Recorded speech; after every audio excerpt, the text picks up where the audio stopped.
केवल एक ही बात मांग रहा कश्मीरी पंडित कि हमें सुरक्षा का इंतजाम करो। अरविंद केजरीवाल जी ने कश्मीरी पंडितों के लिए दिल्ली में किया क्या है?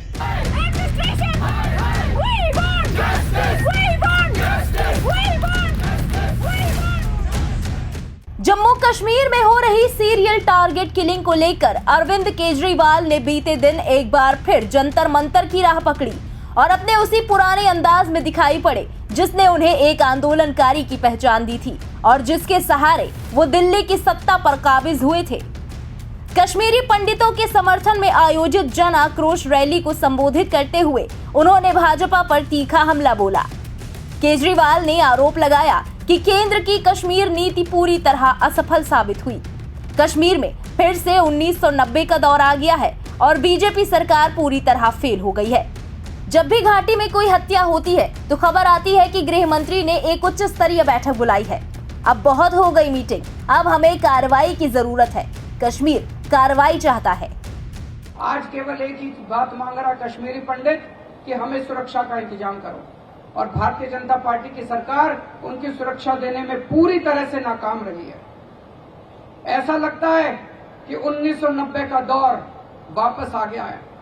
एक 1990 का दौर था जब सारा देश कश्मीर को लेकर चिंतित था, और एक अब का दौर है जब सारा देश कश्मीर को लेकर चिंतित है और इनके पास कोई योजना नहीं है, किसी तरह की कोई योजना नहीं है। जब भी वहां पे घाटी में कोई भी मर्डर होता है तो मीडिया में आने लगता है गृह मंत्री ने उच्च स्तरीय मीटिंग बुलाई। अरे कितनी मीटिंग बुलाओगे यार? अब एक्शन चाहिए हम लोगों को। अब कश्मीर एक्शन मांगता है, भारत एक्शन मांगता है, हिंदुस्तानी एक्शन मांगते हैं। बहुत हो गई तुम्हारी मीटिंग। योजना क्या है तुम्हारे पास? प्लान क्या है तुम्हारे पास? प्लान बताओ देश को। वहीं अरविंद केजरीवाल ने केंद्र सरकार से कश्मीर पर 4 सवाल पूछे। उन्होंने कहा कि केंद्र सरकार को बताना चाहिए कि उसके पास कश्मीर की समस्या से निपटने का क्या प्लान है। उन्होंने केंद्र को उस बॉन्ड को समाप्त कर देने की भी अपील की जिसके अंतर्गत 90 के दशक के पीड़ित परिवारों को कश्मीर में केवल इस शर्त पर नौकरी दी गई कि उन्हें कश्मीर घाटी में ही काम मिलेगा। तीसरी मांग के रूप में उन्होंने कहा कि कश्मीरी पंडितों की मांगे केंद्र सरकार को पूरी कर लेनी चाहिए। वहीं चौथी मांग के रूप में उन्होंने कश्मीरी पंडितों की सुरक्षा सुनिश्चित करने की भी मांग की। आज इस मंच से हम 4 मांग करते हैं। सबसे पहले भाजपा की केंद्र सरकार पूरे देश के सामने प्लान रखे कि कश्मीर में कश्मीरी पंडितों, कश्मीरी हिंदुओं और हमारी फौज के लोगों को शहीद होने से, उनके कत्लेआम को, उनके नरसंहार को रोकने की क्या योजना उनके पास है, क्या प्लान है आपका क्या एक्शन प्लान है, देश के सामने रखो। होना चाहिए कि नहीं होना चाहिए? हाथ उठा के बताओ कि होना चाहिए कि नहीं होना चाहिए। पूरा देश जानना चाहता है तुम्हारे पास कुछ प्लान है कि नहीं है। दूसरी चीज, ये बॉन्ड कैंसिल किया जाए। कश्मीरी पंडितों के साथ जो तुमने बॉन्ड साइन किया, ये बॉन्ड कैंसिल किया जाए। तीसरी चीज, इनकी आज जितनी भी डिमांड है, कश्मीरी पंडित प्रोटेस्ट कर रहे हैं, इनकी जितनी भी डिमांड है वो सारी डिमांड पूरी होनी चाहिए। और चौथी बात, इनको सुरक्षा प्रदान की जाए। अब और दूसरा, कोई भी कश्मीरी पंडित का वहां पे कत्ल नहीं होना चाहिए। यही नहीं, केजरीवाल ने पाकिस्तान को ललकारते हुए कहा कि पाकिस्तान को कश्मीर में आतंकी घटनाओं को अंजाम देने की छिछोरी हरकतों से बाज आना चाहिए। जिस दिन भारत अपनी पर आ जाएगा, पाकिस्तान का नामो निशान मिट जाएगा। उन्होंने कहा कि कश्मीर भारत का था, है और भारत का ही रहेगा। पाकिस्तान को घाटी में आतंक फैलाने की कोशिशों से बाज आना चाहिए। और आज इसी मन से मैं पाकिस्तान को भी ललकारना चाहता हूं, ये ज्यादा हिम्मत मत करो, ये छिछोरी हरकतें मत करो, ये छिछोरी हरकतें मत करो। अगर तुमको लगता है कि इस तरह की हरकतें करके तुम कश्मीर ले लोगे, कश्मीर हमारा है, हमारा था और हमारा रहेगा। कश्मीर को कोई भारत से अलग नहीं कर सकता, और इसमें एक एक हिंदुस्तानी साथ है।